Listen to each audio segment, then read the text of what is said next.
Hello, I am Cody Ellingham, and this is the Transformation of Value podcast. This show is brought to you by Swarbricks, the first law firm in New Zealand to accept Bitcoin for legal services. The Swarbricks team are Bitcoiners, and they are knowledgeable about the legal aspects of Bitcoin in New Zealand, as well as general legal advice. Swarbricks offers a 20% discount for services paid in Bitcoin. Find out more at swarbricks.co.nz/Bitcoin. Now, in today's episode, I talk with gSovereignty. We go deep into questions about individual sovereignty and freedom, and the relationship with the legacy nation-state, how Bitcoin and Nostr may interface with collectivist societies such as China.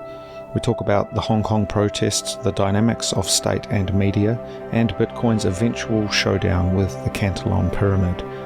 We also talk about G's work in Nostr, including running the Nostrovia podcast and building nostr.rocket, helping Bitcoiners organise projects in a way that is not beholden to the state. I do hope you enjoy this episode. If you want to get in touch with me, please send an email to hello@thetransformationofvalue.com and I will get back to you. Otherwise, on to the show. I thought room service was going to cut me off because it's been a bit of a pain because I'm in this hotel room and it's so small, and every time they've tried to come and clean the room, I've been doing something, and I'm like, oh, so can you come back tomorrow? And they're like, oh, we have to clean it today. But luckily they finished just before, so it's all good. Are you in Tokyo still? No, I'm out west in a place called Kanazawa. Okay. Really beautiful. It's one of the only cities that didn't get destroyed during World War II. So there's a lot of old houses and just it feels really different because even Kyoto, which has a little bit of kind of the old stuff, it's still quite modern and it's kind of been updated. Whereas Kanazawa, it's just old houses and everything just feels a little bit slower. It's a really nice pace of life. Oh, interesting. Are the houses, what's the construction of them usually over there? Well, they used to be, they were all wood. I think now they use a lot more kind of concrete and synthetic. Oh, so they have been rebuilt. It's just that it just didn't go through the destruction phase. Yeah, there's something really interesting around that sort of creative destruction of warfare and how it affects urban planning. I don't know, overall it's a far more beautiful city than Tokyo. And I can sort of see the memories of Tokyo. There's areas you can go to where you can sort of feel that it used to have that sort of vibe with these narrow streets and kind of that neighborhood sort of feel. But it just got churned over so many times. And then you had this kind of massive investment and just this growth mindset that meant that, the old was always, out with the old, in with the new.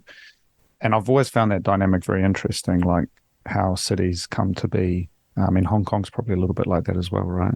Yeah, and Hong Kong, but that sounds more like Beijing. Actually, Beijing is really they have all the old hutongs, which are the original style of housing, which there aren't really many left. But it's that feeling again, that feeling that you get where it's oh, this is how they used to be, these little very communal sort of family oriented places. Have you spent a bit of time in Beijing? Yeah, a little bit, not too long, maybe a year in total. How did you find it? Well, I was living in Wuhan at the time, and so going to Beijing was kind of going back to the civilized world after being out in the frontier, I guess. in a way, it sort of felt like that. Just being able to get a wider variety of food, sort of really good public transport, just a modern city compared to Wuhan, which now is great, but back then it was not. It was basically a giant village. So it was really going back to civilization. But if you go to Beijing from Hong Kong, it's going backwards, I guess. My cousin was in Wuhan She did an exchange for 1 year. I think it was like Wuhan Dashi, like Wuhan University, Yeah, and yeah. That's Wuda. yeah, And it's quite interesting because it's along the river, right? So it's sort of in the middle of the country, I guess. And I mean, Beijing to a degree as well is it's there's no oceans nearby. It's kind of in the yeah, middle of the continent as such. And I think what I've really felt coming back to or coming to Kanazawa, which is on the ocean, I walked to the beach the other day. It was actually it was a 10-kilometer walk, but it felt so nice just to go and wander along the river towards the estuary. But I realized the problem of Tokyo, even though it's got Tokyo Bay and there is some kind of ocean nearby, it's like I'm too far from the water. I don't know. There's something. Maybe it's the New yeah. Zealander in me coming out, but I don't feel at peace unless I'm able to get to the ocean that really easily like that. There's something. Do you know what I mean? Yeah, I know what you mean. I think I have a similar thing when I've been living around the water and I'm suddenly away from it. It's like there's no, there isn't really a way. I don't know. It's almost like there's no way to escape. Yeah. There's no vastness anymore. It's just all boxed in. Even if it is open land, it's still like, but like, how do we get out of here? Yeah. Do you speak Chinese? Yeah, Mandarin, Mandarin. and a bit of Donghua. Cantonese, but Oh man. um, I, yeah, Cantonese I don't really care about that much because it's not that. I mean, it's not that useful. It's outside of Hong Kong, like where you're not going to use it anyway. Um, Oh, I mean, southern China, I mean, Guangzhou. yeah, Yeah. but Yeah, it's not. practically speaking, Everyone speaks Putonghua, yeah, right? Yeah, yeah, I don't know. It's kind of like it's Cantonese. It is a not a particularly useful language, but there's something about it. The old Hong Kong cinema, the old days that it's kind of quite alluring. But it's a bit like learning Latin or something. It's not particularly useful. I mean, it's more yeah. useful than Latin, but it's certainly there's an aesthetic to Canto that Mandarin doesn't quite have. There is, but it's like it's sort of like it's really interesting to see like if you learn Mandarin and then you start hearing Cantonese, then it's like, oh, that's how they say that one. It's like it's because it is the same language, it's just like a different pronunciation, really, for the most part, right? And then um or slightly like sometimes there's slightly different ways to say things, but it's still like very evidently Chinese. Um, it's still very evidently the same language. And then Yeah, it's just interesting to see like how you go to like Vietnam and sometimes and Thailand and stuff like that. Just like all around Asia, and you can see the Chinese influence on the language. Like some of the words are like it's so similar. Like the numbers are a big one usually. Like everywhere's got the same numbers. Like yeah, and the same way. Like it's not exactly the same, but it's like you can see. It's just like when you hear like Latin, like languages that come from Latin, where it's like they're all sort of have the same type of numbers. I found that in Thai, right? 1, 2, 3, 4, Nong Song San Sip, which Yeah, sounds like Cantonese. yeah, And there's other words, like I don't know if it's connected, but like in Mandarin you'd say like mei wen ti, like no problem, and then in Thai you'd say like mai ben lai, and it's yeah. like no worries. I don't And know, just yeah, you hear, and then when you hear like other Chinese dialects, and then you go to that, it's like, oh, this is just a Chinese dialect. Like yeah. there's more to it, but it's mostly just a Chinese dialect. Do you think there's parallels we can draw with your experience in Beijing, your time in Hong Kong, having visited Tokyo, we met at Nostra Asia. Do you think there's an awareness or an understanding of these kind of cities and the way fiat thinking, to kind of encapsulate, what I hope we can talk about today with Nostra and Bitcoin, but this idea of sort of the fiat high and the kind of the pumping of kind of capital into these places that has made them into these I wouldn't say soulless, but certainly has changed.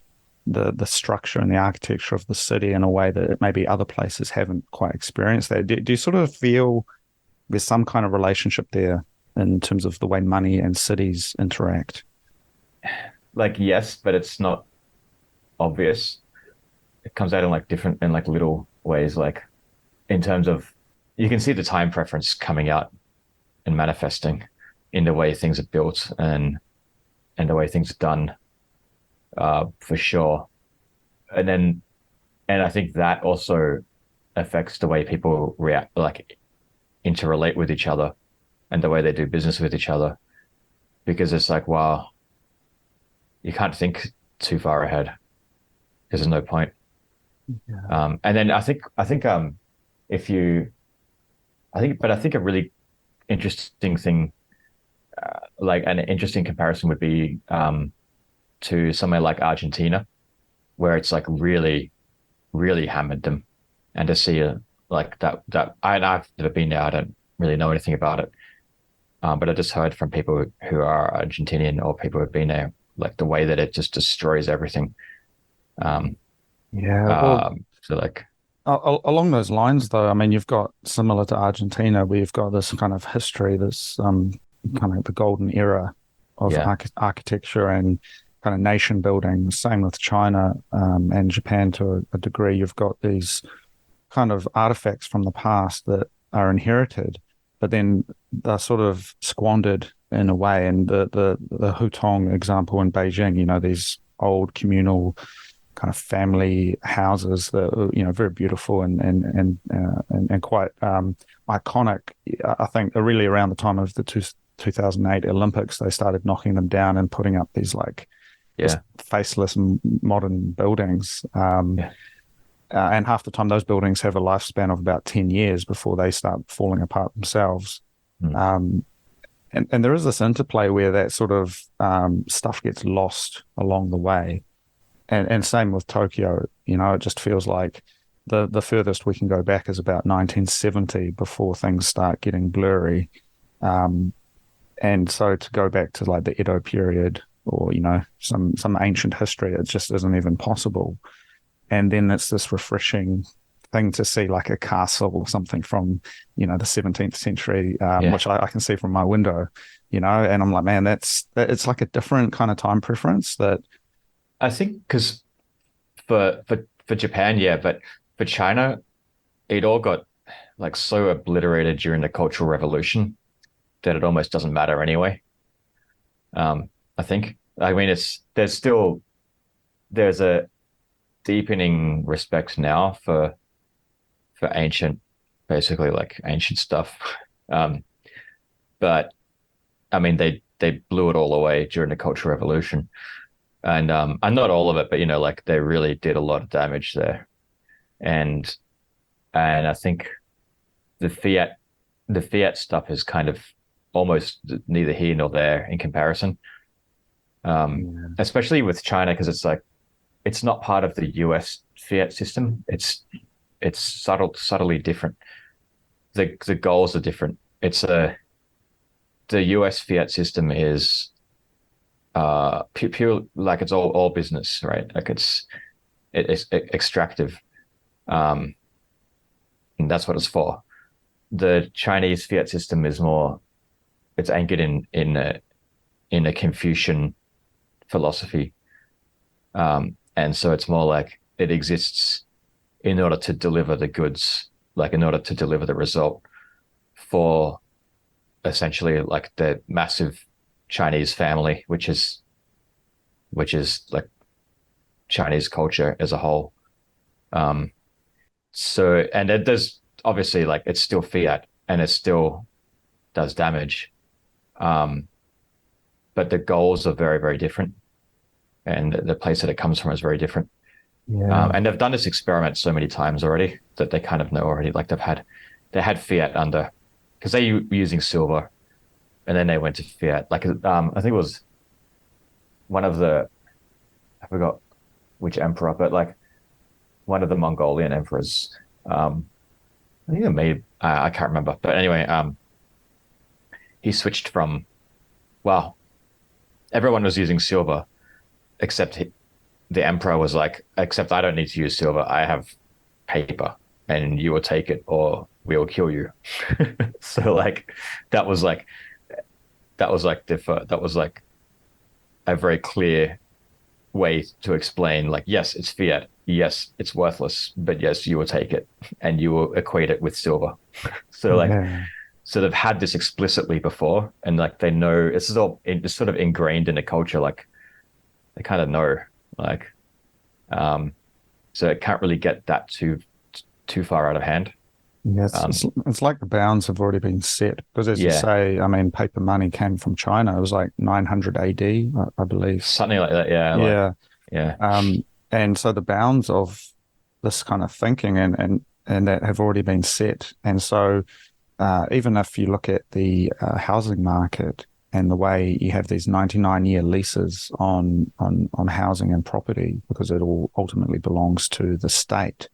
Um, there's no real way to plan intergenerational wealth. You know, it's going to return back, and the buildings won't last that long anyway. So if you're investing in a apartment building, which is just a block of sky that's encapsulated by some, shoddily put together concrete, it won't last. And so yeah. we are seeing these things emerge. And I have a lot of connections like yourself with China and with Chinese friends and things. And so I'm sort of hearing from different people just how this black box of China is starting to sort of morph and change. And it's sort of hard to really know what's going on because we often lament that there's no transparency with the Fed and the US world order around the financial system. But at the very least, there are questions and people looking at this quite closely. Whereas I think for the most part, it's like what's going on in China. There's a huge question mark and nobody knows. And that's just, I don't know, that's part of the power hegemon, perhaps, that you can leave people in this kind of state of unknowing, perhaps, the state of confusion. I think a native Chinese speaker who's interested in economics, I think they know, and they can see exactly what's going on. Um, but the average people are just like, wow, it's taken care of. Like the system kind of works. It's working. So we just keep doing the thing that we're doing. Um, Quality of life keeps improving. They seem to be like they're like Chinese are actually, I found them in general to be a lot more politically aware than Westerners. Um, they just don't talk about it all the time.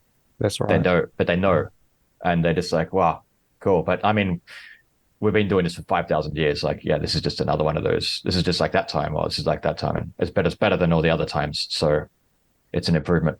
There is a naivety, I think, to New Zealand in particular, and I think we really saw that over the last few years. But Yeah, there's an implicit tactical arrangement that I think Chinese people have. They understand, especially if they've got family still there, that there's a line to be towed, and there's a way of being, a way of seeking consensus within a system that they cannot hope to change themselves.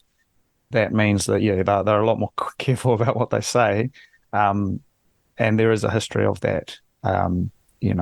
Just that, I guess, logic of violence being applied against people in a way which the West more generally and New Zealand in particular has no experience with. We've yeah, inherited a tradition of conversation and discourse and political thought, which in a way could be seen as a model for a certain Western tradition.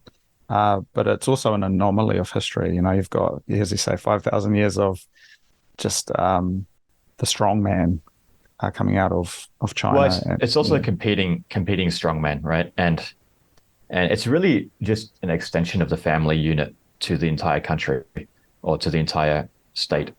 Um, it's like the government is responsible for the outcome, whereas in the West, it's like the government's not really responsible for the outcome because you voted for them, so it's actually your fault um, if things don't go the way you want. And then mm, I'll just say one thing as well. So like Chinese who go to New Zealand, so there's a selection bias. So yes, you only hear that side, and there's like 1.4 billion of them, and the vast majority of them are are pretty happy with the way things are, and the way things are going. Like I'd say the average Chinese person is far happier with their country than the average, I wouldn't say New Zealander, but the average American is with America, Mm, for example, right? Like I'd say only maybe like 30% of Americans are happy with the way the country's going, mm, whereas 80% of Chinese are happy with the way the country's going. mm, So it's like, well, well, when it comes down to that level, like just being pragmatic, it's hard to say what should be done or how things should work because it's like every culture has their own way of doing things and their own history. Um, what did you say just before this though? Because what did I I, say? yeah, I was trying. I, I went off on a tangent, but there was No, something else. we're all on tangents here. I mean, Yeah, I'll just add one other thing though. So just quickly coming back because I think we will loop this into what you actually do and who you actually are in a moment. But yeah, I think this is a really good prelude because we were talking about how sort of this Sino-centric, Chinese, ancient Chinese culture and language has sort of flowed on into different parts of Asia. And certainly, the writing systems and the language of all of Asia has had at least some contact and influence from China yeah, historically. But I was interested, there's been some issues here in Japan lately with the Unification Church, which is a South Korean religious organization, which effectively is a cult. And there was some connections with the assassination of former Prime ah, Minister Abe. okay, And there's kind of arguments that perhaps the Japanese government, or that there's sort of ideas related to how a lot of the members of the Japanese government are involved with the Unification Church of South Korea and mm, its branches in Japan. And there's interesting sort of reading about it, how there's this idea of like the eternal father and the eternal mother and this kind of perfect family unit. And they have these mass weddings and there's all of these really strange things coming from, say, a New Zealand perspective, where you look at it and you think, man, what is going on here?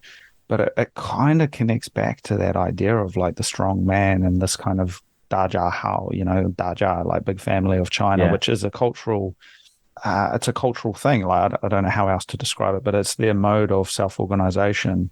And I think I would be curious at what your thoughts are around what that means, say, for Bitcoin, for Nostra, for some of the ideas that you and I are both passionate about, because it's yeah, sort of, I hate to think that it's sort of coming in almost along the idea of an economic colonial kind of thing where even though there is this clearly superior system and we've got a reasoning for why Bitcoin is correct, and it is absolute, um, the way that how does that interface with a culture that doesn't work like that? Like what are the overlaps and where can they meet in the middle? I don't know. Do you have any sort of thoughts around that?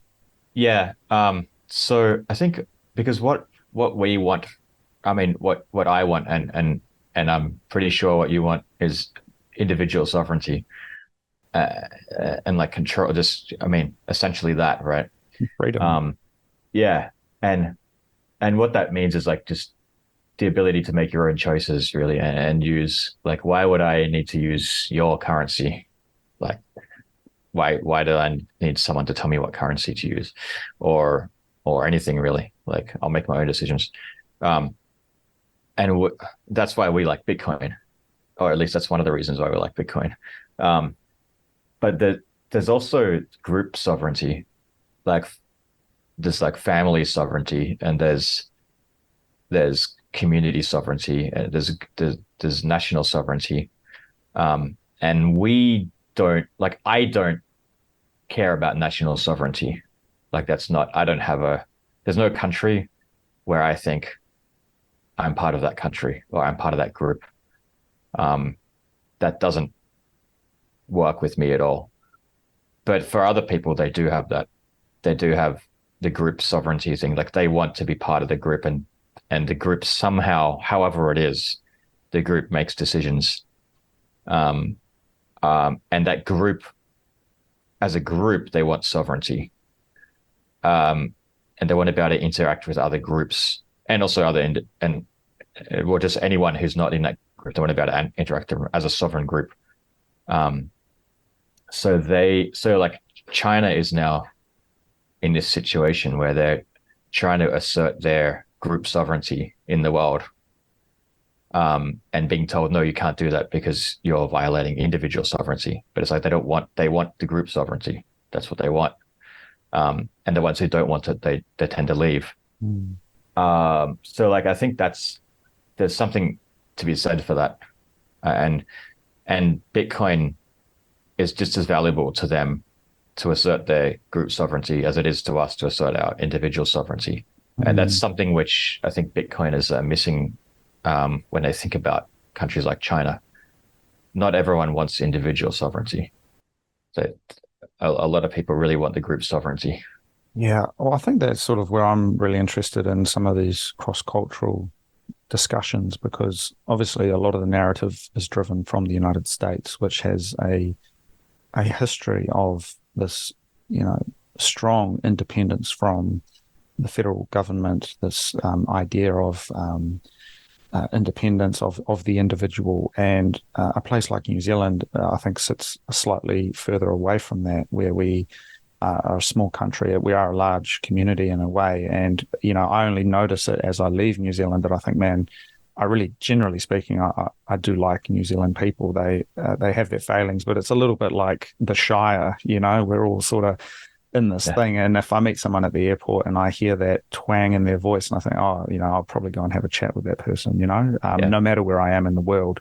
And yeah, that's not the case. You meet an American. And you say, oh, where are you from? California. Say, hey, I know a guy from California as well. It really doesn't mean anything to them. Whereas if you yeah, say, hey, I know a guy from Wellington, it's like, oh shit, I probably have bumped yeah, into him before, yeah, um, and so there's a different approach to consensus seeking, I think, for small states and these kind of different, countries that are on and groups of people who are along this continuum. And at one end of that, you've got effectively these collectivist societies, which have been so for thousands of years, and Japan is also one. yeah. They call it the kizoku ishiki, the group awareness, Mhm. and it sort of inverts. And there's an interesting analogy. If you look at the address systems in Japan, it's sort of the other way around. They go country, prefecture, Yeah, city, and then they got the numbers for the houses, which is different. Where in New Zealand, it's like number one, street name, and then the yeah, town. And it kind of, in a way, is an analogy for the way society is organized. Because I think, to a degree, and I think there's nuance here, but to a degree, I think first and foremost, people identify, as Japanese or as Chinese, and then they drill down into the detail. yeah, And that creates some interesting political, cultural things where the way you talk about, say, Chinese food, Chinese culture, Chinese society, you are talking about the individual. Whereas I can be pretty openly critical of New Zealand and the state. However, deep down, there is a love, I believe, for my fellow countrymen. Um, there is a sort of a fraternity there, even though we may completely despise the representation of New Zealand, or even something, like the rugby or some kind of sports kind of. yeah, They're supposed to be this kind of what would you call it? This sort of analog for the country itself. I hate all that stuff, but still, there's something about the people that brings us together. Whereas to say that you hate the Communist Party of China or that you dislike their policies or you don't agree with them is to implicitly insult the individual in a lot of cases. yes, Not for yes. everyone, but Not very, but for the vast majority, it is. If you say that to someone, like you might think that you're on the Chinese people's side by saying it. I mean, a lot of people in the West think that implicitly somehow, but it's like, no, you just alienated the entire, like essentially, basically the entire Chinese population, um, at least. But I think that happens mostly because of that selection bias, where it is the people who really don't like that system who leave, and they say everything's really bad because that's, and to them it probably is really bad, right? well, um I've seen some interesting videos that Vice put out around North Korean defectors, and in a couple of cases, the people were like, "Yeah, I actually had a better life in North Korea," especially if they were higher up in the echelons of the military or of a certain family. This one guy, he swam over, because it's pretty close. He Yeah. swam over and he ended up in South Korea. He had no work skills. They have an accent, so they don't really fit in that well. They don't even know how to ride the bus or any of that stuff. And they go through this like re-education program because it's like if you've never been part of a modern society and you land, what are you going to Yeah. do? You know? Yeah. Um, It's similar to the fall of the Berlin Wall, I guess. There are a lot of people on the communist side that were like, oh, actually, I kind of just want to go back to the way it was before. well, they're economically useless, effectively. Yeah. Like they may speak a language, maybe can do menial tasks, but the cultural patterns and kind of maps of meaning that the patterns that they exist Mm, within are no longer applicable. And mm, in a way, I wonder whether there's parallels here again with the China kind of, I guess the China way or the other way around how we approach things like relationship building, kind of long-term thinking, infrastructure investment. I mean, there's definitely different ways of doing things, and there is moments where they seem like they're compatible, and then there's moments where you think, man, there's no compatibility here. It's a yeah. different gauge of railway. They're just not going to connect, you know? I think like at the moment, it's basically like China actually is they just want to be internationally. They want to be capitalist. They just want capitalism to rule internationally, um, which they're now being told, sorry, we're internationally we're a dictatorship and led by the US, and you're not allowed to do that. You're not allowed to do this. You can't just trade with these people. Yeah, we're not allowed to do that anymore. So internationally, they want just free trade, because that's kind of like their MO really. But they want to control everything within their borders. They want sovereignty over that. Um, Yeah. and so I think really like the interface at a broad level is going to be like interfacing with China as one big family, and yeah, you can try and like um, do something on the individual level, and that'll work as edge cases. But ultimately, like they're gonna stay together as a cohesive unit. And that's what they've always done. It's interesting you mentioned that. I mean, reflecting on what Jack Dorsey and Edward Snowden were talking about at Nostra Asia, certainly I think I mean, I hate the word West because, I'm from the South, There's a but global, there's a global, there's a global North and a global South. yeah. You can look at it that way. I think the West is probably an outdated. It's a US. It's all fragmenting as well now, right? So like, but I guess there's Well, whatever that thing is yeah, that you and I are part of, that how do you say? I think there's a nugget of truth there with what you're saying around the engagement with the state, and certainly uh, Japan is a kind of a middle example where, I mean, there's more Bitcoin merchants in New Zealand. In fact, there's more Bitcoin merchants in Christchurch than there are in the entirety of Japan, and I think that gives an example of what sort of difference we're seeing here. And if you look at the meetups, I mean, there's certainly a lot of Bitcoin meetups and events happening in somewhere like Tokyo, but the vast majority of them, the attendees are foreigners. I think there is an awareness around some of the technology, layer two stuff. There's some people who are really interested in kind of building games or stuff on Lightning, but some of the deep political questions, I don't see it. And given the what's going on with the Bank of Japan and just some of these economic issues which are happening right now, there's sort of this lack of critical discourse, as far as I can tell, which you saw, I think, perhaps more of in the 1920s and the 30s, sort of in the pre-war era. There were kind of criticisms, and there was this period of unrest. There was a period of assassinations and things like that in the 20s and 30s, which maybe there's an echo of that with what happened with Abe Shinzo. But I wonder if this idea that there's, a collectivist and individual societies and the way they come to something like Bitcoin is in very different ways. And to try and expect the average citizen or the average individual to go and get their seed phrase and to go and get a wallet and go become self-sovereign is to really expect something that isn't possible culturally, um, even if it's in their best interests to do so, perhaps. It may not even be in their best interests. I mean, we think it is, but the thing is that groups have their own power. Like groups have their own collective. It makes sense sometimes to just be part of a group, depending on who you are, right? And and it may actually be in some people's best interests to essentially use um, custodial. But let's say like China adopts Bitcoin for international trade, which is highly likely when they're. I, I could talk more about that later, but like, let's say if they adopt that for international trade, they're still not going to allow it domestically, at least not initially.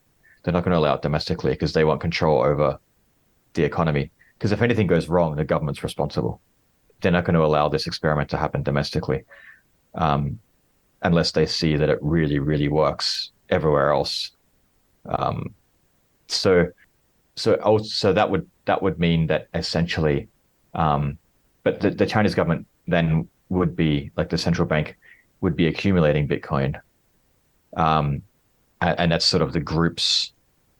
That's the group's sort of Bitcoin wallet, and the individuals have sort of indirect access to that. It's almost like custodial Bitcoin, um, but they use it, but it's just used for foreign trade.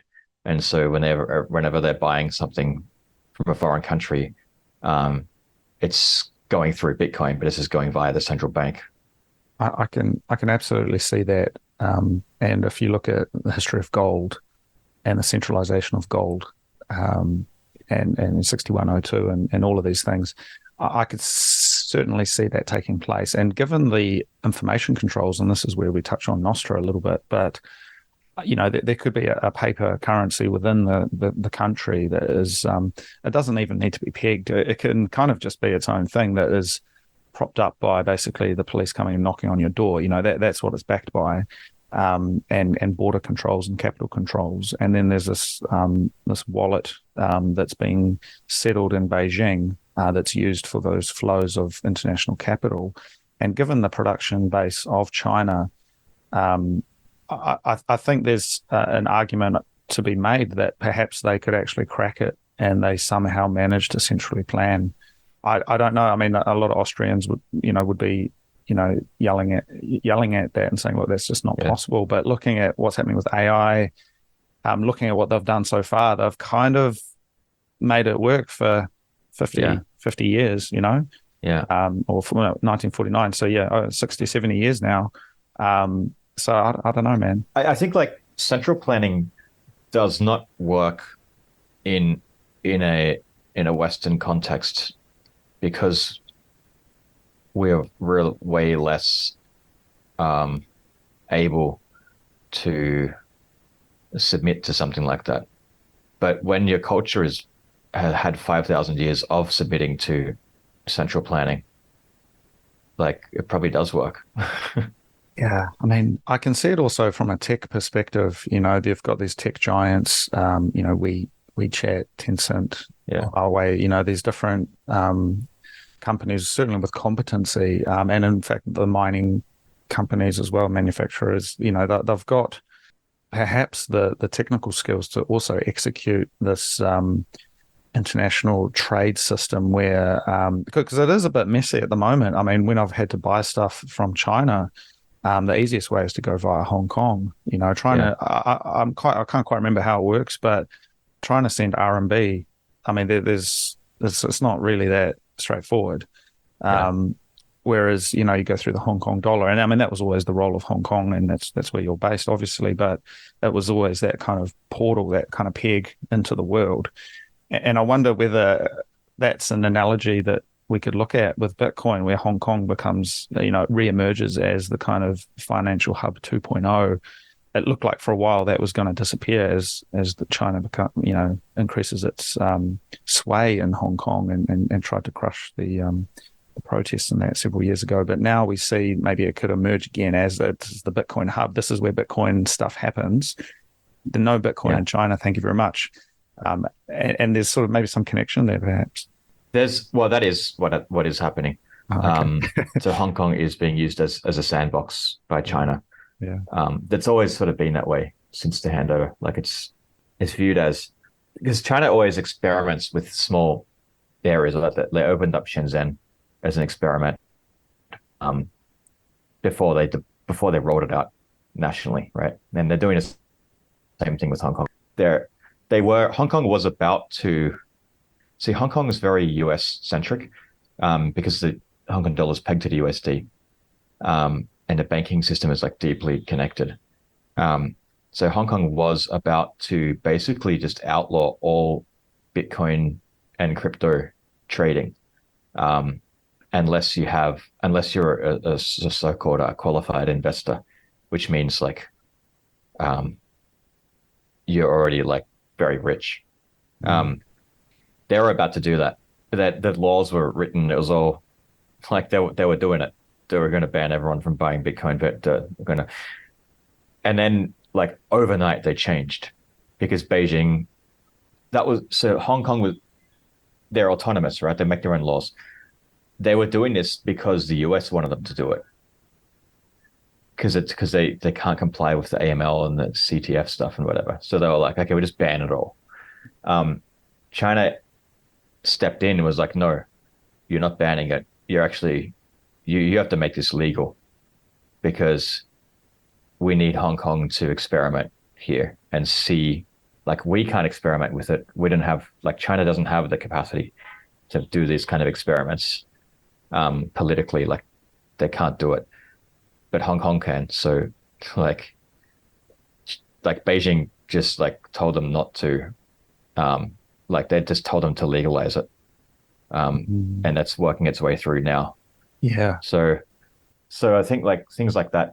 There's also there's so much misconception about Hong Kong at the moment. Like I talk to people and they're like, I don't want to go to Hong Kong because I might get arrested or something. It's like, what the fuck do you think? What are you talking about? Like that's not happening at all. It's like it's there's the media has done like a really good hatchet job on Hong Kong. Um basically because they um essentially like there were legitimate there were the protests and I was out in the protests. I wasn't protesting. I was going to watch the protests with some friends because it's like happening where I live, and it's sort of like history in the making. We went out when all the shops, the 7-Eleven and stuff was still open. There's like rubber bullets flying around and stuff, but we could still get a beer at 7-Eleven and drink on the street and just watch it all. And so that's what we did for like months on end as this sort of unfolded before us. And it started as like very peaceful, and then it took a turn towards violence. Um, when I think there was like one of the U.S. senators or someone came and to Hong Kong. Basically, the U.S. started trying to turn this into a color revolution um, by basically like it's sort of psychological at that point. But um, as soon as that happened, it turned like very very violent very quickly, and it took like 6 months of like serious violence, like Molotov cocktails being thrown around. Like I saw like there was a restaurant um, there was a restaurant like full of people, and then the kids like threw Molotov cocktails into the floor below the restaurant, and the whole thing caught on fire. And it's like, like you trying to kill people or what? Like, why are you trying to kill people who are eating dinner after work in a restaurant? Mm. Like that's sort of, and so the people, the Hong Kong people like turned against the protests, but they tolerated it for like 6 months because they're like, okay, get it, like. Um, it took 6 months for the police to really do anything about it, and that's when and then that they shut it down um, over a period of about a month, and and then the Western media lost it because they couldn't handle um, that they couldn't handle it that it was ending or something like that. Like it was all very strange. Um, Yeah. Yeah. It seems like a lot of different things were being poured into that. I mean, I was watching from yeah, a distance, but I've got a lot of friends in Hong Kong, and I've I've been very interested in that story. But it perhaps in a way it sort of echoes preempts the COVID era media control, and I think we're a lot more aware now of sort of what that Yeah. actually meant. But what is actually happening, unless you were there and you really understood the machinations of it, it's really impossible to tell, because it's like it is a black box and there's all of these inputs and all of these outputs and it's all just mixed and joined together. And so there was no grand narrative, and I think maybe we try and look for that, and we think, well, what was the big idea? What was the popular spirit, the zeitgeist that went into it? Yeah. But the reality is, it was a shit show, and there were these characters that emerged, and I certainly, was enamored with people like Agnes Chow and these others who sort of seemed to stand up and have this Jeanne d'Arc kind of Yeah. aura to them. But certainly there were others who were just in it for themselves, who saw an opportunity to make something happen. No doubt the American interests were there, the Chinese interests. And what does this mean? Because it was all being live streamed on hundreds of channels. You had these new ways of organizing, and with Telegram groups and their ability to coordinate. I was really blown away how they could just say, okay, the police are here, and dynamically they would just disperse and route around the blockades and that sort of thing. Yeah, that was really interesting. That was really interesting. So there was but it was also just it was almost just like a daily sport. You go out and go to the protests. It was just sort of it didn't require much. LARPing, yeah. I actually I really enjoyed the protest period. It was really fun. It was really, there were definitely bad aspects to it. They absolutely trashed the city. They did they burned, they destroyed MTR stations. It's which was the thing that really pissed people off, because it's okay, yeah, I get it. There are things, to protest about, but don't burn down the city, because we need it still, right? Yeah. We still need to get on with the job, and Yeah. if you're burning down the city, then whose side are you actually on here? And the restraint of the police was insane. I'd never. It was the most professional police force I've ever seen. This was not it's just so that in Australia, it took 6 months in Hong Kong for the police to do anything. In Australia, it took 2 days of protests during COVID for them to react with the same kind of violence.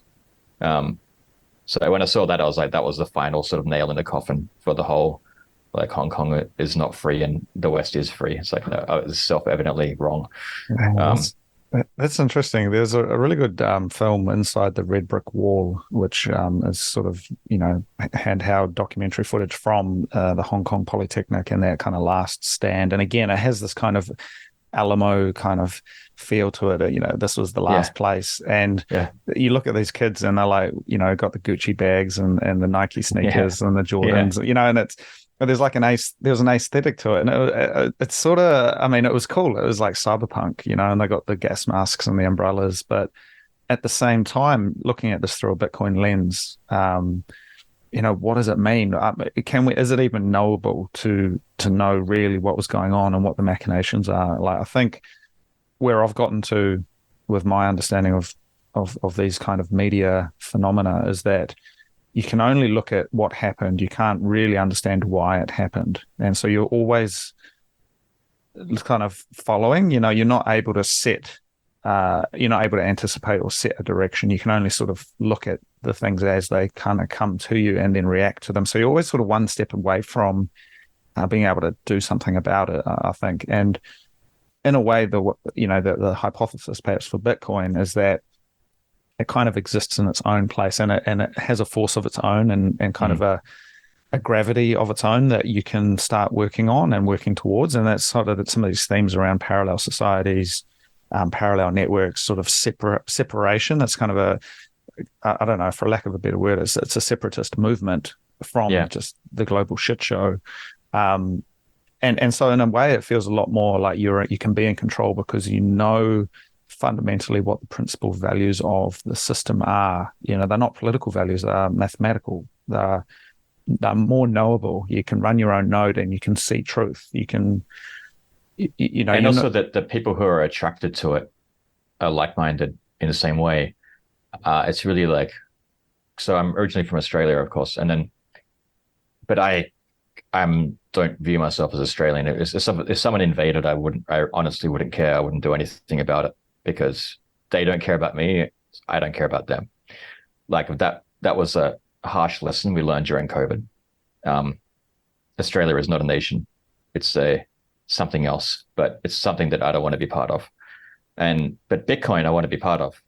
If someone tried to do something, um, like I'll die to protect Bitcoin. Um, much like that's because that's actually something worth fighting for. Um, and I think that's where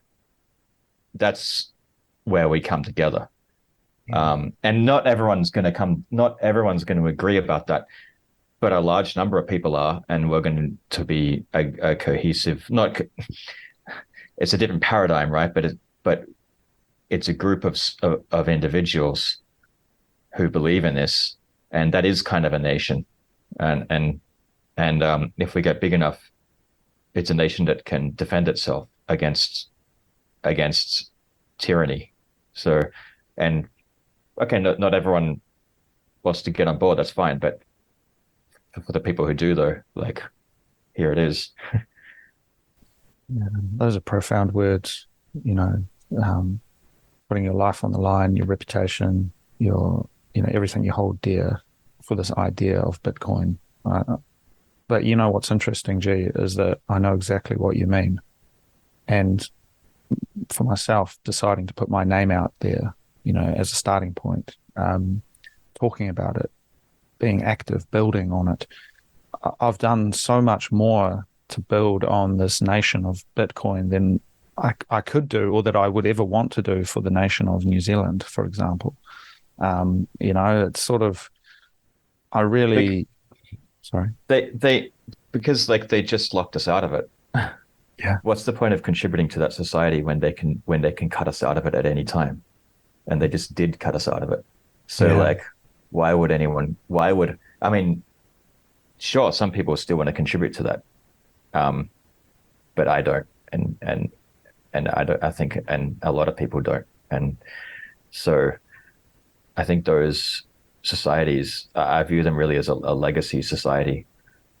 And if we don't have an alternative to that, we're really fucked. So like that's why like it's worth dying for Bitcoin.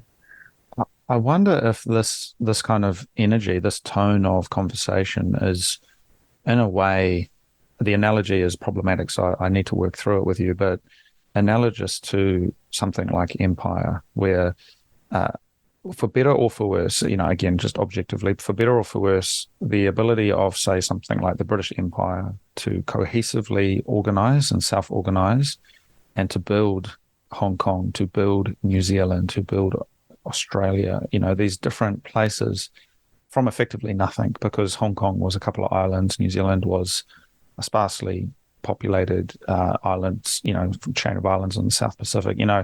There were people there already, and there were challenges there that obviously, we need to identify, and it is problematic, but purely objectively, something was Yeah. built there, railways, roads, structures were built, and maybe the challenges with a purely sort of individualist approach is that there needed to be this kind of critical mass of force and pure power to be able to activate that kind of change. And in a way, maybe Bitcoin is that, and the nation state and its just political shenanigans is this kind of legacy system that you talk about. And there's kind of this like colonization of these spaces as Bitcoiners infiltrate. They're not, you can't attack them. There's no fortress to penetrate. There's no head to chop off. It is within. It's like just a completely different paradigm for power dynamics, geopolitics, economics, Yeah. um, and it's exciting because it's happening right now. And really at a high level, that's what I'm really interested in with this show and these kinds of conversations, is trying to find out what that looks like and sort of where it's moving. Because it's like we're building it as we go. And I mean, you're building on it. I'm building on it. We're the national anthems and the railways of 19th century New Zealand are being built again now, but they are BIPs, they are NIPs, they are layer twos, they are Bitcoin meetups and events. Like there's something we can do there. There's something we can be active in a way that we haven't had agency for a long time. Yes, and no one can kick us out of it, which is the key thing if you're going to invest your time in something is to make sure that you're investing in something that no one can take away and no one can kick you out of. I think so the way Hong Kong was built was that the British just didn't actually do anything other than provide a base level of security. The capitalism took care of the rest. The reason it was so successful is because there was basically no government um, other than that base level of security. Because obviously, like if you're not going to build something if something can just come and take it off you. So you need that. But I think society kind of figures that out anyway, because it's like you don't get very far if you don't figure that out, or at least the societies that don't figure that out don't live very long, and they get replaced by the ones who do figure that out. This sort of a Darwinian way to look at it, I guess. Like I'm talking about the base level of security, where like I can build a building and no one's going to come and just take it from me, because there's that social layer of like that building belongs to me because I built it. Um, There's an interesting parallel perhaps with New Zealand as well. With the change in government, there's renewed conversation around the Treaty of Waitangi and these things. And I was having a conversation with a historian who sort of explained, I mean, there was a lot of nuance to it. I think it doesn't come through in the media today, but there was a period in the 1830s when New Zealand was very lawless. You saw these sort of different tribes. There was dirty dealings. There were Australian prospectors coming in and just this kind of flow of people. And it was very loose. And effectively, part of the treaty was bringing in some degree of law and order to create a system that wouldn't just destroy itself, because there were a lot of dirty dealings. Just it was the Wild West, or the Wild South, I guess you could say. And this idea, and it kind of comes back to an anarcho-capitalist kind of idea that the state should only be responsible for defense and protection of those property rights. And so maybe that's sort of what we're looking at here, is that in a way Bitcoin does that. If you've got private keys, you've secured those personally, you've done that. But the Bitcoin protocol and the system itself will protect you if you've done your bit. And no further work is required. And then it can be delegated to the next layer of functionality, which is the capitalists to come in and accumulate capital and to build things. And then different agents within that are able to act. But the capitalism itself isn't able to self-perpetuate without some sort of mechanism for those property rights to exist and to be protected. Yeah, absolutely. Yeah. So the thing that I would say to that is that it's not guaranteed yet. I mean, there are attack vectors that can be taken against Bitcoin. So it basically goes through 4 phases. The first phase is the honeymoon period, where the existing system doesn't care about it because like they're not clued into it. They don't see what it can do. They don't feel threatened by it. Then you come into the criminalization phase, which is where the state sees it as a threat at some level, and they want to get it under control, and so they criminalize its use, apart from in situations that they control. So So that's basically like that would probably look like your wallet has to be KYC'd. It has to be custodied. Um, you can't send coins to an address that hasn't been KYC'd by some institution. Merchants can't accept Bitcoin that hasn't been KYC'd, stuff like that. Or maybe just merchants can't accept Bitcoin, and you go to jail for violating these laws. So they'll make laws like this, and that's the criminalization phase. That will either fail or succeed, right, from the state's point of view. If it fails, then the next phase, then it starts really hitting the Cantillon Pyramid, and so then that's when the Cantillon Pyramid reacts. And the only way they can react is by mining empty blocks to make it useless. And so that's where we come to a hash war, which is like the the fiat system or the Cantillon Pyramid. They dedicate as much energy as they can to mining empty blocks, and the free market raises fees. They pay higher and higher fees to deploy enough hash power, like to incentivize enough hash power to come online to mine blocks that aren't empty and put transactions in them. So then either the free market will win or the Cantillon Pyramid will win. So one side will surrender by by by ceasing to dedicate any more energy to mining. So that's the ultimate sort of the way it goes. It doesn't necessarily have to go through all these phases, but if both sides don't give up, these are the phases it needs to go through. I guess it's a battle of wills in a way, and incentives. Or economics. Yeah, yeah, incentives. Because wills can it's be better changed. It's better than fighting it out. It's better than fighting out with guns and bombs. I wonder if, I mean, this is certainly territory that's been explored before, but I wonder if looking at, say, the emergence of not so much technology, but ideas, and Bitcoin's this funny place where it's kind of both, but something like Christianity and this kind of development of the divine soul within, and this kind of system of thought, which provides in a way, it asks that you believe, and then it gives you, ultimate peace and belonging, if you choose to do that, and that the way that played out historically in the face of arguably a similar aggressor with the Romans and these different groups.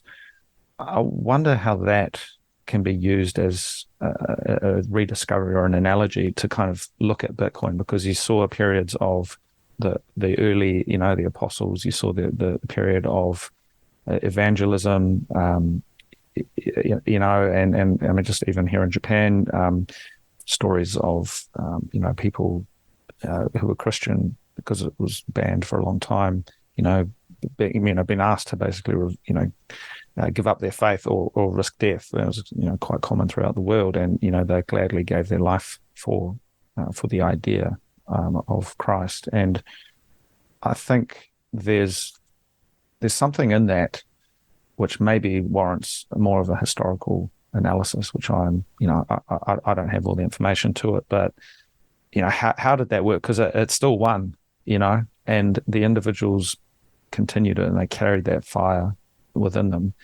And the empire crumbled, the idea decentralized, and technology helped actually with it. You saw the printing press and different kind of mediums of transmission of the word, so it's like, there's something in there which would be worth exploring. Because that is the sort of, at least for the, in the Western context, Christianity is sort of the original, the place where individual sovereignty begins. Yeah, because that's you now have a soul. Yeah, that can be redeemed. The divine spark. Sort of, everyone has some value. Wow. Yeah. And that's why the individual needs to be sovereign, so that value can manifest and influence other nodes, human nodes in the network, so that the network can reach its full potential. and that's why individual sovereignty, I think, is important. And I think that's what the Christians, that's what was so powerful, and that's why it didn't die, Yeah. and how it was able to stand up to these attacks. Yeah. So, yeah. Well, that's sort of, yeah. Yeah. No, just along those lines, though, I mean, also you look at the early days, and the rebel, really it was quite disorganized, and there were revisions, there were changes, there were internal discussions about what this thing is. And it kind of feels like we're in that point now, like the Yeah. books, the New Testament hasn't been finalized yet. We're still writing it 14 years later. Yeah.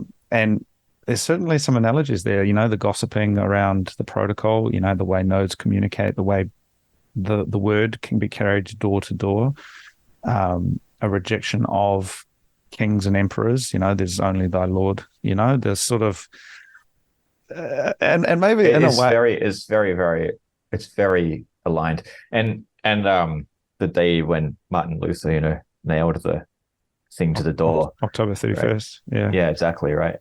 1517. So that's, yeah, I think Satoshi is well aware of this. Yeah. Yeah. That's phenomenal. I think there's more to be explored there. I mean, I talked to Rigel Walsh, another New Zealander who gave a speech around Bitcoin as religion, as a religious phenomena, and some of the traits come through. This idea, this conviction, this idea of putting right into the world, and doing the right thing.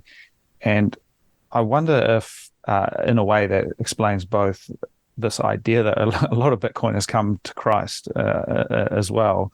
It's certainly something I've seen around me. I mean, New Zealand, as you know, New Zealand, I think Australia is a little bit more Christian than New Zealand for the most part, but even in Is it little, really? I thought it was the other way. oh, I mean, I know a lot of Catholic people in Australia, but I've got a Yeah. pretty small sample size, but I don't know any Catholic people in New Zealand. So, regardless, though, I mean, you just drive through the countryside and you see these like old churches and stuff, Yeah. Yeah. and the Sabbath and all of that stuff. It's not Yeah. really a thing like it would be in other places, but certainly ideas around Christianity and kind of the not necessarily the denomination and the dogma, but some of the ideas. I think are becoming people are rediscovering them as sort of a renaissance of thought. I mean, stay humble, stack sats is Yeah. stay humble is just that's the first Exactly. bit, Yeah. right? Yeah. And so there's sort of definitely a lot of connections there, and I wonder how that works within a global context, though, because we're still looking at that from a certain mindset where the tradition of Japan, the tradition of China, or the tradition of India, which have their own historical relationships to the divine, to the collective, to the universe. It's sort of, I don't know, man. How do those things interface? Because the way they interfaced through the vehicle of empire wasn't particularly nice for some people, for a lot of people. Yeah. And so the centralization of, or, the ability of, the Christian empire, or, the British Empire, for example, to put its to put its foot down and lay empire in Asia was powered by this grand narrative of progress, and even the United States manifest destiny. The push towards California and the West was driven, I think, deep down. There was, Christ and God was in there somewhere pushing that along. How does that work when it interfaces with the other billions of people in the world who don't see that? I think it's purely economic at that point. I think most probably like these ancient cultures, India, China, Iran, are coming back to the fore now, but the economics is still a fundamental truth in itself. Anyway, they know that just as well as everybody else. I mean, it's just through action, at least. Anyway, and so I think they're just going to interface with it by as I said just before, like domestically, none of these countries are going to tolerate it. At least not probably not within our lifetime. Um, but internationally, it would be imperative that they use it because that's the only way that, and also like they don't trust each other either. So like they're trying to right now. China's trying to push their um, essentially like a they're trying to figure this out. How do they trade um, without the US dollar?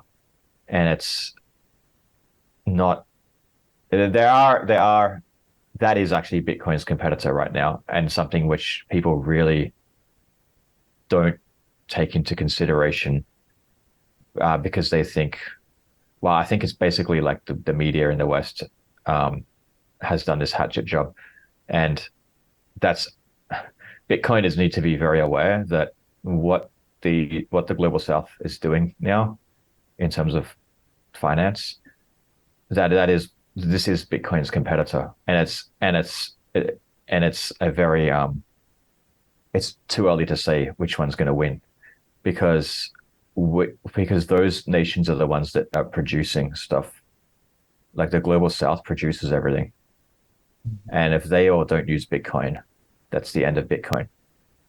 At Yeah. least for it's not the end of Bitcoin permanently, but it's not going to take over in our lifetime. Yeah. If this, so we need to deliver something that benefits them more than their own system. See, we're looking at it.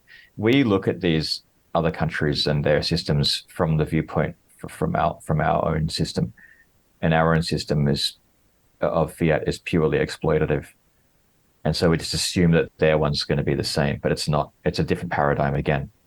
Um, and that could, and what they are doing isn't going to fix the world to the degree that Bitcoin potentially can, but it goes a long way towards it.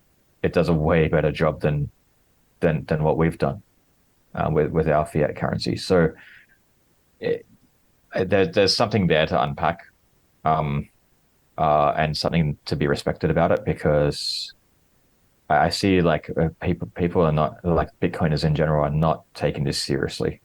They really need to, like because this Mm. is the way that Bitcoin doesn't get adopted during our lifetime. It's because the global South produces something that's better for everyone in the global South than Bitcoin is.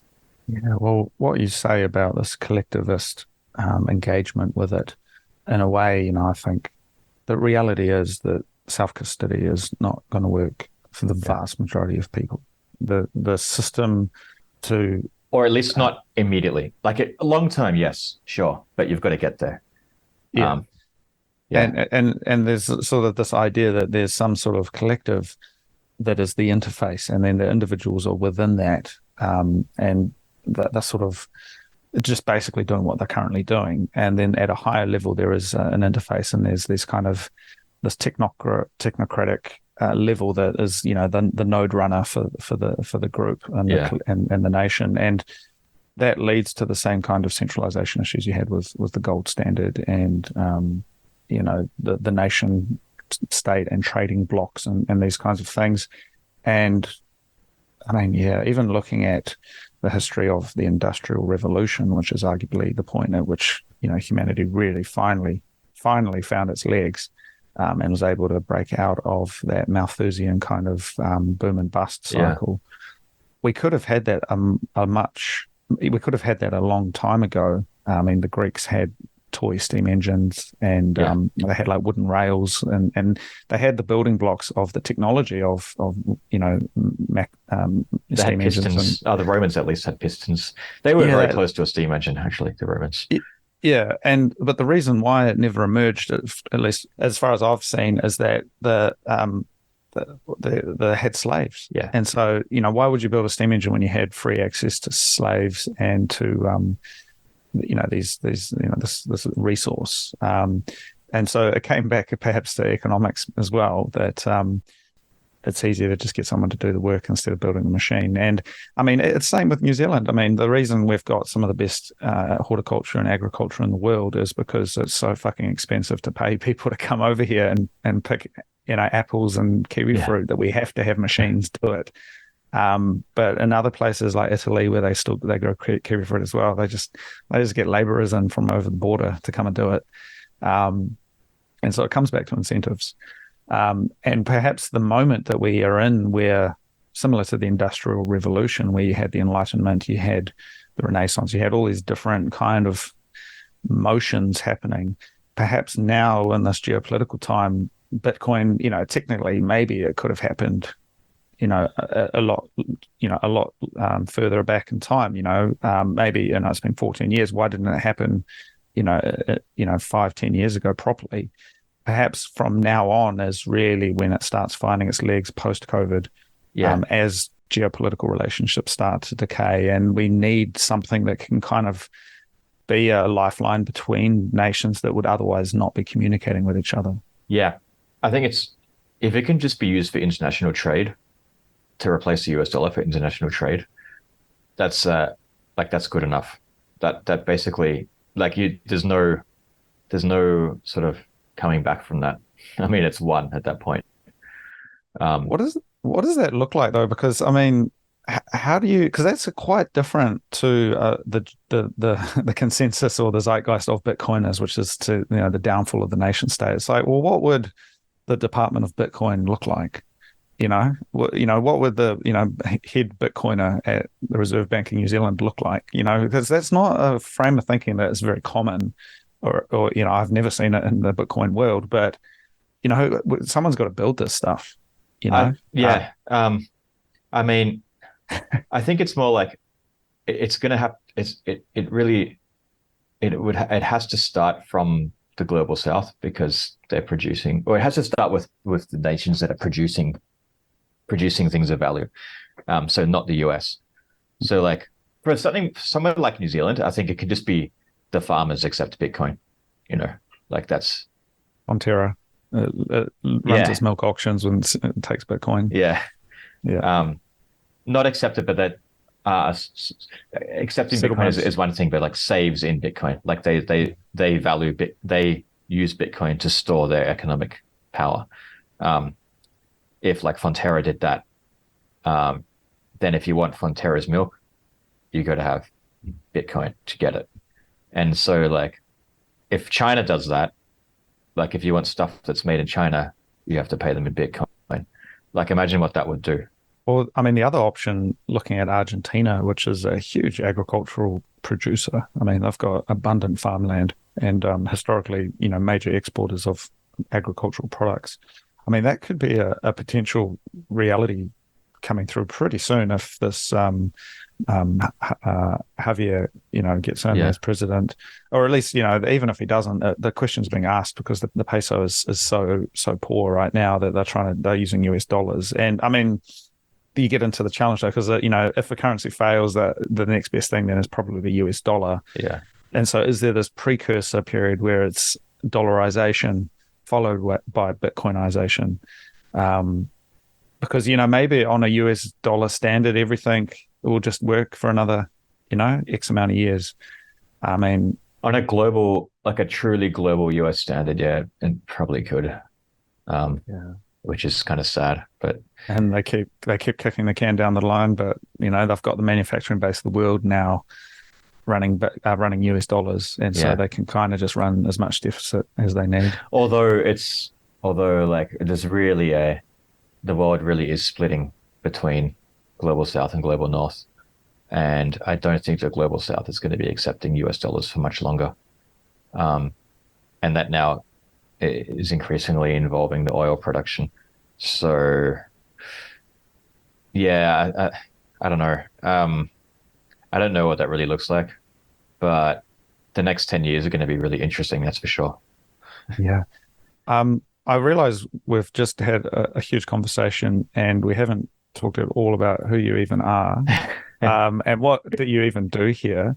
But I feel like now I do want to just touch it briefly on just a little bit of a overview of your background, but then Nostr.rocket in particular, because I feel like there's a connection here around solving humanity's greatest problems, and Nostra in particular. So, gee, like, what can you say about yourself?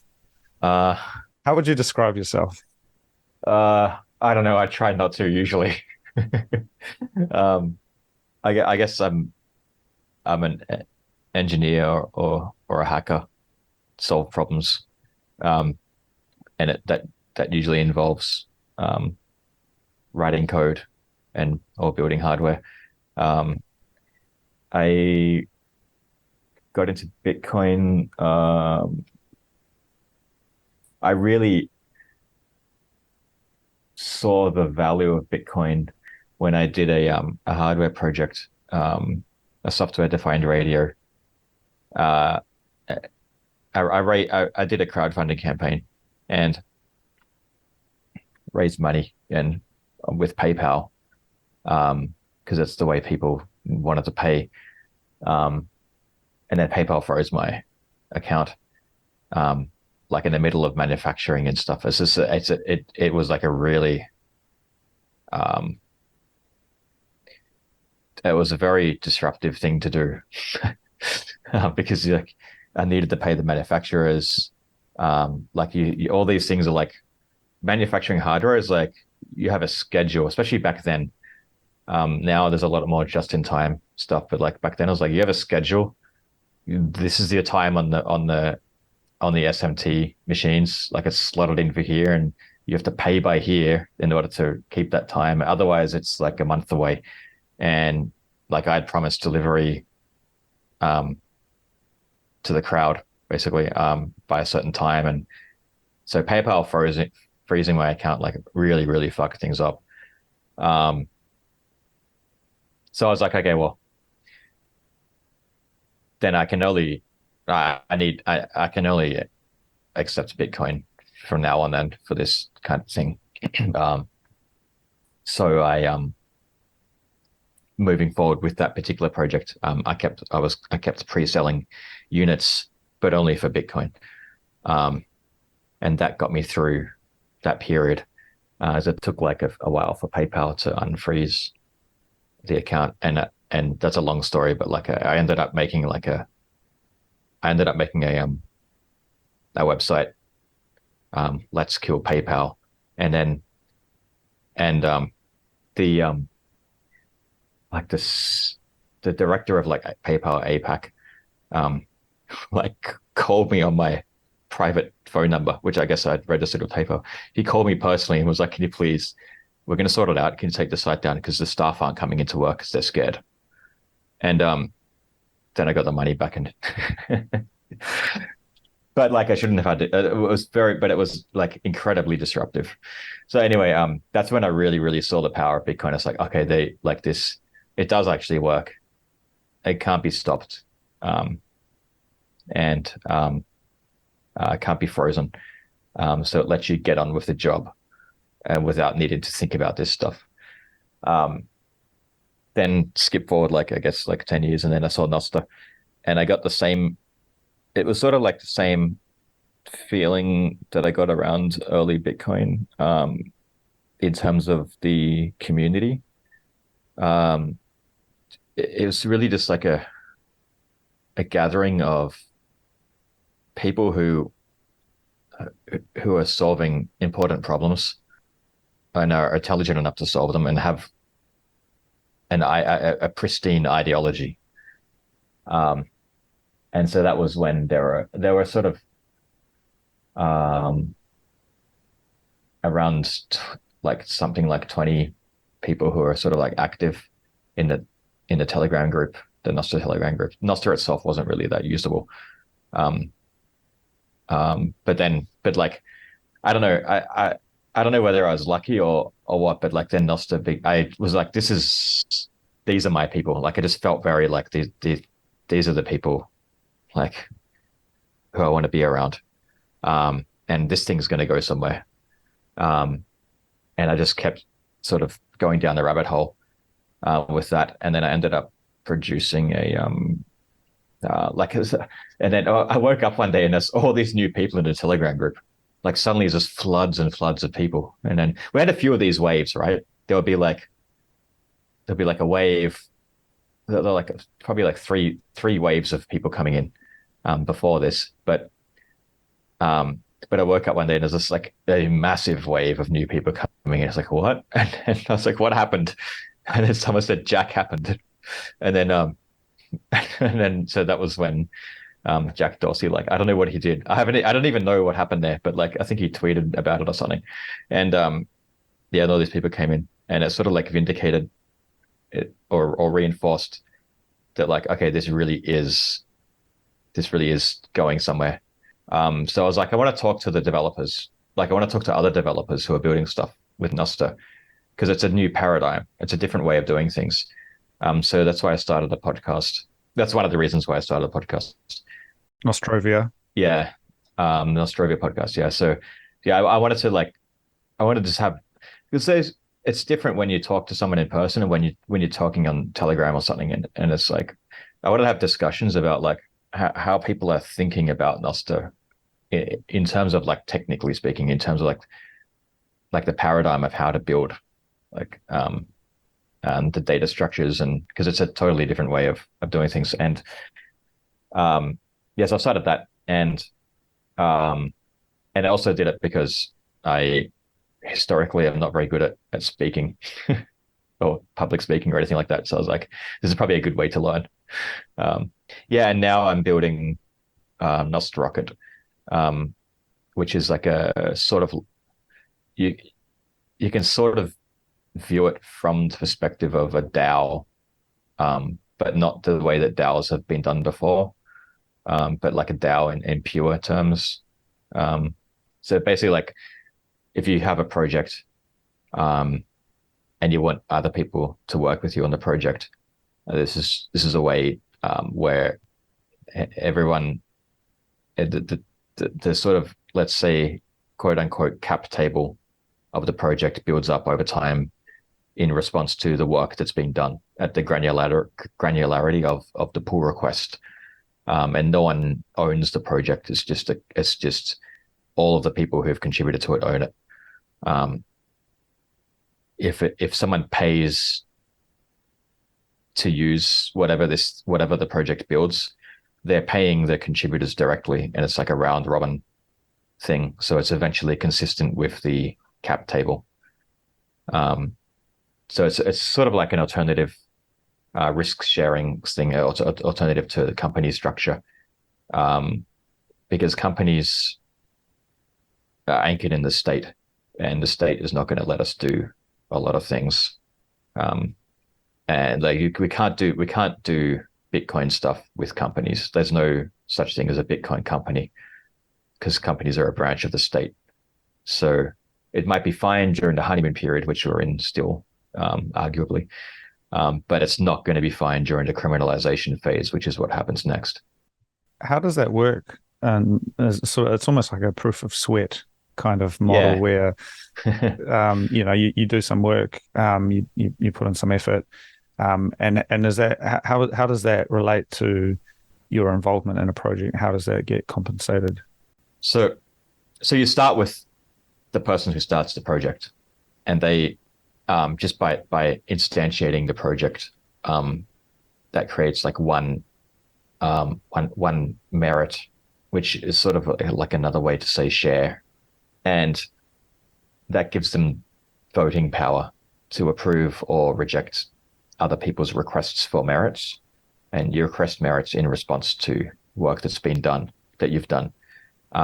So so if you spend an hour on solving a problem, um, then you send a merit request for like $40 or whatever you think that is, whatever you think it's worth, um, which is basically like what would be sustainable for you to keep doing this, um, and the existing merit holders can approve or reject that. If it's approved, then you're a merit holder and you're a part of the voting for all the future ones. Um, so if you don't do the right thing, if either side doesn't do the right thing, so if the merit holders don't approve merit requests for like a legitimate merit request, which is reasonable, then that person is not going to keep submitting. They're not going to keep working for that project. they're not going to keep contributing to that project, and other people are going to see that as well, and they're not going to contribute to it. So it's dead. And on the other side, if you submit a merit request, which is obviously like too unreasonable, oh, it's not going to get approved, or it might get approved once, but then you might be told like, don't like, if you want to keep doing this, you're going to have to be reasonable and given a chance to self-correct. Um, so it's sort of like I wouldn't say game theory, but it's just like if you're if it's a group, if the people involved are honest, then everything works out well. And dishonest, if the majority of people are honest, then everything works out well, because it can sort of reject dishonesty. And if like the majority are dishonest, then this is not going to work at all. So it's kind of like a filter, I guess, Yeah. to filter out dishonesty. And so the merits themselves are it's literally just like a way to build up a like what proportion of work has everyone done, so that if the thing does generate revenue somehow, it goes in proportion to everybody who's contributed to it. That's the reason for it. Would that also apply? Because in a lot of cases, open source projects, that they stay free and open, and they don't necessarily have a revenue model. But for example, donations and sort of Yeah. community support, would that also filter in through this? Yeah. And so, Yeah. you could almost programmatically do it as well, so that anytime donations hit that Lightning address, it gets pushed out to all of the people in proportion to their merit ratio. Is that sort of how you imagine it working? It's not like that, because we didn't have and that may be possible with splits, but to prove the concept, I'm not going to build that. Yeah. What I've done is just use a round robin thing. So every payment that comes in just goes to the next merit holder, and it's eventually consistent. Like it's weighted by that number of merits that they have, so it's eventually consistent. Because it has to be totally non-custodial. Yeah. Like there can't be any trusted address in this anywhere. I see. Yeah. Yeah. That's interesting. I wonder whether, just looping this back to our first half of the conversation, though, where we were talking about the Empire project, and how arguably things like the New Zealand company or the East India company, which were pretty innovative, ideas that you could somehow have this ownership of this thing that was bigger than a small group of people, but it could actually be quite large. I wonder whether some of the stuff you're working on, and in a way, I think, the DAO thing, there's sort of, I think, some people out there who maybe are ambivalent towards it, given some of the stuff that's happened in the Ethereum world and some of the shit That's why shows. I really don't like calling it a DAO. It's not a DAO. I mean, it's not a DAO in the way that we understand a DAO, that's commonly understood a DAO. But just in pure terms, yeah. But I've called it like self-organizing an organization. Yeah. I mean, I fully understand. And I mean, even words like Web3, I think we can reclaim them. We don't have to be scared of the word. It's just the analogy here of, say, the New Zealand company, the East India company. It seems like, in a way, that's what empowered this empire building project, because you could have this group of people make stuff happen on the other side of the world just with letters and pieces of paper. And you didn't have to have a mechanical link between London and Northland, or London and New Zealand, to actually build the empire. And in a way, in this new world of Bitcoiners, this new sort of sovereign state, the digital state, I guess, where how does work happen? We can't send money to each other using PayPal necessarily, or we don't want to. We can't operate on that paradigm where we're anonymous or whatever. We can still make physical work happen. This code can get written. So it's basically at the core, like, this system is designed to focus sovereign human action towards solving problems. And so the way that I don't want to get too far into it, because we'll be here all day, but like it's really it's focusing that work, that action, in a way where you can remain sovereign, while working towards a shared goal, which you you don't actually even need to know or care what you're building, because the system sort of hill climbs towards that anyway. Because if it's if you think about decentralization, it's the opposite of central planning. So you don't know what you're building. You can't know what you're building because there's no one telling you what to build. There's no one making those decisions. So you need to evolve into something. Like it has to start from the other direction, right? Which is something that engineers and developers have trouble. They have trouble understanding that things can evolve, even though evolution is a thing. Yeah. Well, along those lines, though, my experience with developers has been that they're generally more task focused. There is architecture involved, but grand narratives, product managers kind of don't really align with what an engineer is particularly interested in, which is, look, this thing needs to do that. Yeah, function. Exactly. Yeah. Yeah. And so if you could just pick up an issue and go. Yeah.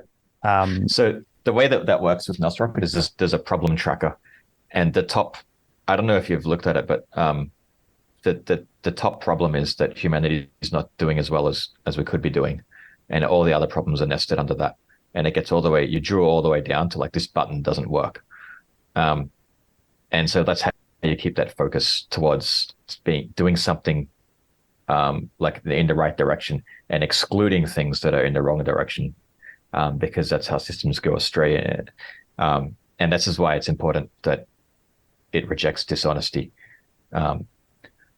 at a fundamental level as well.